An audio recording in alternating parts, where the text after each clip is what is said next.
تو یہ ساری پروسیڈنگ ختم ہو جائیں گی جب تک کہ کوئی اور ادارہ اپنی پروسیڈنگ سٹارٹ نہ کرے. اور پھر اس کیس میں کوئی نہ شواہد ہے نہ کوئی ایویڈنس ہے، اور شار و خرجمند کا فیصلہ سوائے ایک ہینڈ پکڈ جج کے اور کچھ بھی نہیں ہو سکتا. بدقسمتی سے یہ اڈیالہ جیل کا ٹرائل ہو یا ضمانتوں کے فیصلے ہوں، یہ کمپرومائز ججز کے ذریعے یہاں سے فیصلے لیے جاتے ہیں. اس کے پیچھے یہ ہمارے ملک کی اسٹیبلشمنٹ اور ہمارے ملک کی ایجنسیز اور یہ کٹ پتلی لوگ ملوث ہوتے ہیں، اور ان کے ذریعے مینیج جج کو پہلے جج کمپرومائز کیا جاتا ہے اور اس کے ذریعے پھر فیصلے لیے جاتے ہیں. اور یہی سچویشن باقی رانا آصف کے متعلق بھی ہے جو القادر کیس کا ٹرسٹ کا کیس چلا رہا ہے.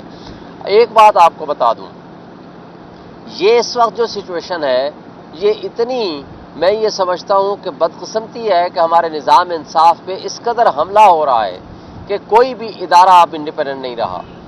یہ ہی شار و خرچمند ہے جس نے عدت کیس میں 6 مہینے کیس سننے کے بعد جس دن فیصلہ سنانا تھا خط لکھ دیا چیف جسٹس کو کہ جناب یہ کیس ٹرانسفر کر دیا جائے تو کیسا ہوگا، یا میں سنوں یا نہ سنوں. اور چیف جسٹس صاحب نے ہمارے سنے بغیر، ہمارا انپوٹ لیے بغیر انہوں نے ان کو اپلیکیشن ایکسیپٹ کر لی. یعنی جو 6 مہینے کیس کو چلاتے رہے مقصد صرف یہ تھا کہ کسی طریقے سے ان کو جیل میں رکھا جا سکے. جو ہی وہ کیس کا فیصلہ آیا کسی انڈیپینڈنٹ جج کے پاس یا جب بحث ہوئی تو ان کو پھر وہ بری و ذمہ ہو گئے، وہ کیس ہی ختم ہو گیا. تو جو 7 مہینے 8 مہینے جیل میں رکھا جس میں یہ شار و خرجمند رسپانسیبل تھا، تو اس کی ذمہ دار کون ہوگا؟ کسی بھی شہری کو ایک دن کے لیے بھی جیل میں رکھنا without due process of law یہ انلیگل اینڈ انکانسٹیٹیوشنل ہے. اور جس انداز سے میں یہ سمجھتا ہوں کہ اب قاضی عیسیٰ صاحب کیسز کو سن رہے ہیں، وہ ناانصافی کی بدترین مثالیں قائم کر رہے ہیں. اور نہ صرف وہ ناانصافی کی مثالیں قائم کر رہے ہیں بلکہ پاکستان کی تاریخ میں آج تک جتنے چیف جسٹسز گزرے ہیں یا سپریم کورٹ کے ججز گزرے ہیں ان کی تاریخ لکھی جا رہی ہے. اور ان کی تاریخ ان ناکام یا سیاہ ترین کارنامے یا وہ غلط فیصلے ہیں جو ججز کے، ان میں سب سے لویسٹ اگر کوئی فیصلہ تصور کیا جائے گا تو وہ قاضی عیسیٰ کا تصور کیا جائے گا. اور آج جو کچھ انہوں نے الیکشن ٹریبونلز کے متعلق فیصلہ دیا ہے تو مجھے بتائیں کہ اگر آپ کے پاس پچھلے 8 مہینے سے ایک پٹیشن پینڈنگ ہے جوڈیشل کمیشن بنانے کی اور فارم 45 اور 46 47 کی آڈٹ کرانے کی، آپ نے ایک تاریخ نہیں لگائی، لیکن آپ کو جلدی ہے وہ فیصلے کرنے کی تاکہ ایسے فیصلے کے ذریعے آپ اپنے ایکسٹینشن کی راہ کو متعین کر سکیں اور راہ کو بہتر کر سکیں تاکہ آپ کے لیے وہ 68 ایئرز والا وہ غیر آئینی عدالت بنے جس کے آپ سربراہ بن جائیں. اس کے لیے آپ نے آج 63A کی پٹیشن بھی لگائی ہے. اسی کی خاطر یہ الیکشن ٹریبونل کا بھی فیصلہ دیا ہے، اسی کی خاطر آپ نے ریکاؤنٹنگ کے بھی فیصلے دیے ہیں، اسی کی خاطر آپ نے ہم سے بلے کا نشان بھی چھینا ہے، اسی کی خاطر نواز شریف کی تاحیات نااہلی کو بھی ختم کیا ہے، اور اسی کی خاطر انہی کرپٹ ریٹرننگ آفیسرز کے ذریعے ہمارے الیکشنز کرانے کا بھی فیصلہ دیا ہے. اس کے علاوہ بے شمار فیصلے ہیں جو یہ تاریخ لکھ رہی ہے جو آپ کو سیاہ ترین الفاظ میں یاد رکھے گی. آگے نعیم صاحب بات کریں گے. آپ پڑھنے کو بسم اللہ الرحمن الرحیم. دیکھیں آج بڑی افسوسناک صورتحال ہے کہ توشہ خانہ کیس کے اندر خان صاحب اور بی بی صاحبہ کی ضمانتیں جو ہیں وہ عدالت نے مسترد کر دی ہیں. جہاں سزائیں دینی ہوں وہاں پر پوری رات 11-12 بجے تک ٹرائل جاری رہتے ہیں.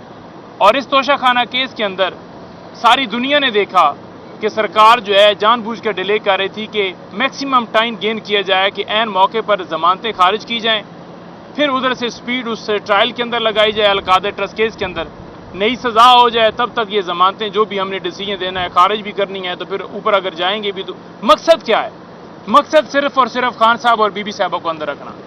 میں واضح کہنا چاہتا ہوں کہ توشہ خانہ کیس کے اندر احتساب عدالت کے جج اور چیف جسٹس عامر فاروق صاحب، یہ 2 شخص جو ہیں ان دونوں نے قصور کیا اور ان دونوں نے انلیگل اریسٹ کروایا. یہ کیسے کروایا کہ خان صاحب اور بی بی صاحبہ کی طرف سے جو ایک پٹیشن دائر کی گئی تھی اسلام آباد ہائی کورٹ میں، جو نوٹسز بھجوائے گئے تھے نیب کی طرف سے، ان نوٹسز کو چیلنج کیا گیا تھا، لیکن وہ 5 دفعہ لگانے کے باوجود اس پر سماعت چیف جسٹس عامر فاروق صاحب نے نہیں کی۔ پھر یہ کہتے ہیں جی کہ عامر فاروق صاحب کے بارے میں یا کسی جج کے بارے میں 5 دفعہ سماعت نہیں کی۔ پھر کیا کیا کہ جو احتساب عدالت کا جج ہے ان کے پاس ہم نے خان صاحب اور بی بی صاحبہ کی درخواستیں دی، پریریس بیلز فائل کی۔ اب پریریس بیلز جو ہوتی ہیں as a matter of right, اگر 302 کا معاملہ ہے نا، کسی بندے کو اگر آپ نے قتل کر دیا ہے، کوئی غداری کا مقدمہ ہے، کوئی مقدمہ ہے، تو as a matter of right آپ کو وہ مل جاتی ہیں، لیکن پریریس بیلز جو ہیں وہ نہیں ملی۔ ٹھیک ہے جی، انہوں نے کیا کیا کہ اس کے اندر نوٹسز فرما دیے۔ جب نوٹسز فرمائے ہیں تو نوٹسز کے درمیان ہی گرفتاری جو ہے وہ ڈال دی گئی، حالانکہ ایسا ممکن ہی نہیں ہے۔ اور جب نیب ترمیم کے اوپر فیصلہ آ گیا سپریم کورٹ کے بعد، تو توشہ خانہ کیس ہو یا القادر ٹرسٹ کیس ہو تو ختم ہو جانا چاہیے، لیکن القادر بھی چل رہا ہے اور توشہ خانہ کا کیس جو ہے وہ جا کر سرکار نے یہ عدالت کے اندر کہا کہ یہ جو کیس ہے اب یہاں پر نہیں چل سکتا، کیونکہ اس کی مالیت جو ہے 50 کروڑ سے نیچے ہے، 3 کروڑ اور 20 لاکھ کا یہ کیس ہے، تو اس کو یہاں سے ٹرانسفر کیا جائے FIA کے پاس۔ اب یہ اس عدالت کے پاس جورسڈکشن ہی نہیں تھی، اس عدالت نے، نیب عدالت نے، احتساب عدالت نے یہ کیا کہ اس کیس کو FIA کے پاس بھیج دیا۔ اب FIA اسپیشل جج جو ہیں وہ آ کے، ان کا نوٹیفیکیشن ہوا، انہوں نے آ کے ٹرائل شروع کیا، کیس کے اوپر، ضمانت کے اوپر سماعت شروع کی۔ اب ضمانت کے اوپر جب سماعت شروع کی ہے تو آپ کو چاہیے کہ فی الفور فیصلہ دیا جائے۔ آپ کیوں بہانے مان رہے ہیں؟ ہمیں پتہ تھا کہ یہ بیلز خارج کریں گے، لیکن ہم کہہ رہے تھے کہ اگر خارج بھی کرنی ہے تو جلدی کریں تاکہ ہم ہائی کورٹ کے اندر جائیں۔ انہوں نے جان بوجھ کر کیس لٹکایا۔ 4تھی دفعہ توشہ خانہ کیس سٹارٹ ہو رہا ہے۔ اس سے پہلے جج ہمایوں دلاور نے سزا دی، اس کے بعد نیب احتساب عدالت نے 14 سال سزا دی توشہ خانہ کیس کے اوپر۔ ایک جیلی رسیدوں کے حوالے سے FIR درج ہے، اسلام آباد کے اندر چل رہی ہے، اور چوتھا یہ کیس یہاں پر FIA کے اندر یہ چل رہا ہے۔ کہیں پر بھی اگر کوئی کیس سٹارٹ ہوتا ہے نا، کوئی ڈپارٹمنٹ کرتا ہے، FIA کرتا ہے، نیب کرتا ہے یا کوئی کرتا ہے، وہ اپنی ایک انکوائری شروع کرتا ہے، اپنا ایک کیس بلڈ کرتا ہے، نوٹسز کرتا ہے یا اس کے اوپر پوری وہ کاروائی کرتا ہے۔ لیکن یہاں پر کیا ہے؟ یہاں پر ڈائریکٹلی نیب نے کہا جی اب FIA کرے گا، حالانکہ قانون کے اندر یہ ممانعت ہے، یہ پاسبل ہی نہیں ہے۔ اور قانون کے اندر یہ بھی ہے آپ نے ایک جرم کے اوپر ایک دفعہ سزا دے سکتے ہیں، ٹرائل چلا سکتے ہیں، ایک بھی جرم تو ہوا نہیں ہے، لیکن یہاں پر کیا ہے کہ 4تھی دفعہ سٹارٹ ہے، تو کھلے عام قانون اور آئین کی دھجیاں اڑائی جا رہی ہیں۔ مقصد کیا ہے؟ مقصد یہ ہے کہ بشرا بی بی صاحبہ جو ہیں، خان صاحب جو ہیں، وہ ٹوٹیں، کیونکہ اب آپ دیکھیں کہ 9 مئی کے کیسز آج لاہور میں لگے ہوئے ہیں۔ ضمانتیں ڈیسائیڈ کیوں نہیں کی جا رہی ہیں؟ آپ درخواستیں آپ ڈیسائیڈ تو کریں، اگر آپ نے خارج ہی کرنی ہے تو کر دیں، لیکن لیٹ کرنا، 6 مہینے لیٹ کرنا، سال کرنا، اور سال کے بعد کہہ دینا جی خارج ہو گئی ہے۔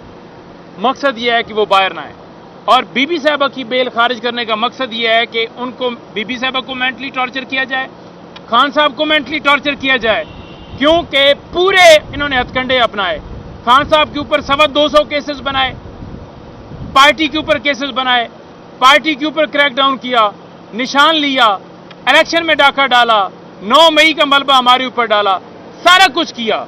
انہوں نے دیکھا کہ وہ ٹوٹ نہیں رہے، تو لہٰذا اب ان کی اہلیہ کو سزائیں دے کر، ان کو اندر رکھ کے، ان کو ٹارچر کر کے کسی نہ کسی طریقے سے ان کو توڑا جا سکے۔ عقل کے اندھے ہی ہیں، بے وقوف ہیں، ان کو سمجھ نہیں آ رہی کہ وہ شخص، اس کے دل میں جو ارادہ ہے وہ یہ ہے کہ میں نے اس ملک کی خاطر ہر حد تک جانا ہے، اور ہر حد تک میں نے کوشش کرنی ہے کہ اپنی ایفرٹ سے اس ملک کو میں آزاد کروں، ہمارے تمام ادارے آزاد ہوں۔ تو جب انسان کا ایمان جو ہے اللہ تعالیٰ پر اتنا پختہ ہو اور اس کے ارادے اتنے نیک ہوں، کیا یہ دنیاوی طاقتیں اسے روک سکتی ہیں، اسے ڈرا سکتی ہیں، اسے پیچھے ہٹا سکتی ہیں؟ تو ساری ان کی کوششیں جو ہیں وہ بالکل بے جان ہیں۔ آج میں، یہ شعیب شہین صاحب کھڑے تھے، میں کھڑا رہا ہوں، سلمان اکرم راجہ صاحب سینئر ایڈوکیٹ ہیں سپریم کورٹ کے، شعیب شہین صاحب سینئر ایڈوکیٹ ہیں سپریم کورٹ کے، ہمیں آج سماعت کے اندر ہائی کورٹ کے حکم کے باوجود اندر جانے نہیں دیا گیا۔ 10:30 سے میں آیا کھڑا ہوں، کہا گیا جی اوپر سے حکم آتا ہے جی ہم آپ کو بھیجتے ہیں۔ ہائی کورٹ کے حکم کی وائلیشن کی گئی ہے، کمیشن جو ہے ہائی کورٹ نے اپوائنٹ کیا ہے اس وجہ سے کہ آپ نے جا کر ان کو جو ہرڈلز ہوتی ہیں اس کو سموتھ کروانا ہے۔ ضیاء بھائی میرے ساتھ کھڑے ہیں،